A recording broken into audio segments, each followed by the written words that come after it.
Hello, I'm Leanne from the Haberdasher Bee, and in this video I'm going to show you how to open a buttonhole using your trusty seam ripper. Now if you've not seen one of these before, seam rippers are actually used to undo stitching, enabling you to fix any mistakes you've made whilst you're sewing.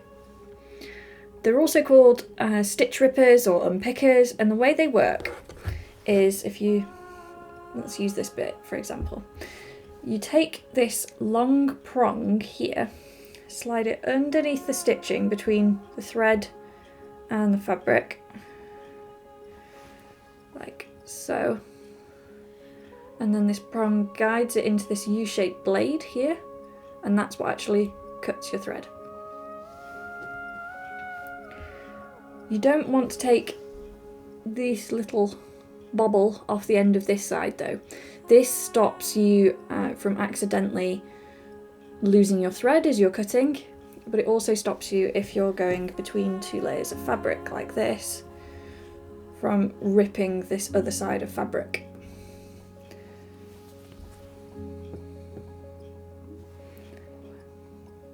Now you have to be aware when using seam rippers not to accidentally stab yourself.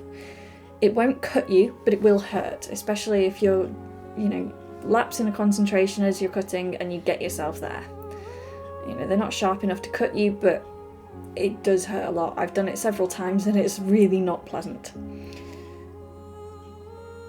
These particular seam rippers are slightly different from the cheap plastic ones that you'll probably see in supermarkets, in that you can take the blade out. This is particularly useful if you've got small children or pets, because you can store the blade inside the handle so that when you're not using it they can't accidentally hurt themselves.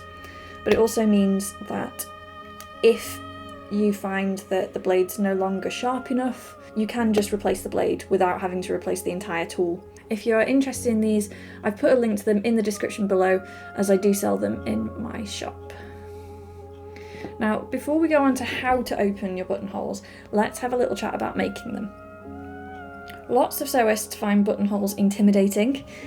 That included me not so long ago as well. But buttonholes aren't actually that bad when you get your head around how to make them. So the first thing is to always do some tests on a piece of scrap so that you can find any problems before you do it on your project. So let's bring this up close. You can see that on all three of these I've got skip stitches. And that means that I can take a look at my machine before I'm doing my project, make sure that it's clean of lint, make sure that the needle is nice and sharp. Those are two things that could potentially be causing skip stitches. Make sure my bobbin's sat properly, that could be causing a problem. And you find all of this out before you do your actual project as well then. The other thing that you want to watch out for when you're doing buttonholes is bunched stitching like this. So you can see that it's starting to pull the fabric towards itself. So by doing tests on pieces of scrap like that before you do it on your actual project, you can work out all of these kinks, and that takes a lot of the stress and a lot of the heartbreak out of it. Okay, you've sewn your buttonhole, now let's have a look at how to open it. So if we come back to these quickly, I'm going to open this one here. And the first thing that you should do is put pins at either end of your buttonhole, because you want to protect these stitches. These are called bar tacks, and you don't want to accidentally go straight through them, because they're what keeps the edge of your buttonhole in place. So you just want to, they don't need to be too big, too high, but you just want to be just on the inside.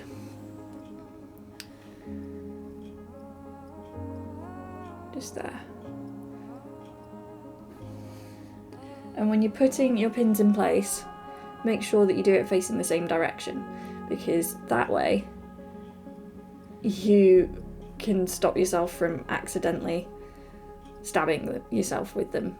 So I know that they're both facing the same direction. That's why it's helpful to also have coloured heads if you can. And even when I flip it over, I can still see where they are. Now take your seam ripper and push the prong gently into this first layer of fabric. You don't want to push through both layers because you'll get a much cleaner cut if you do it one layer at a time. And you just gently want to push it forward so that this prong comes out. And now we want to just push it so that everything gets into that U-shaped blade. And it comes through and it's made a small cut.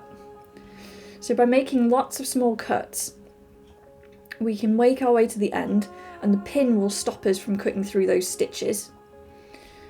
And then you turn it around, go the other way, flip it over, do the other side, and that's your buttonhole open. So if I do that quickly now.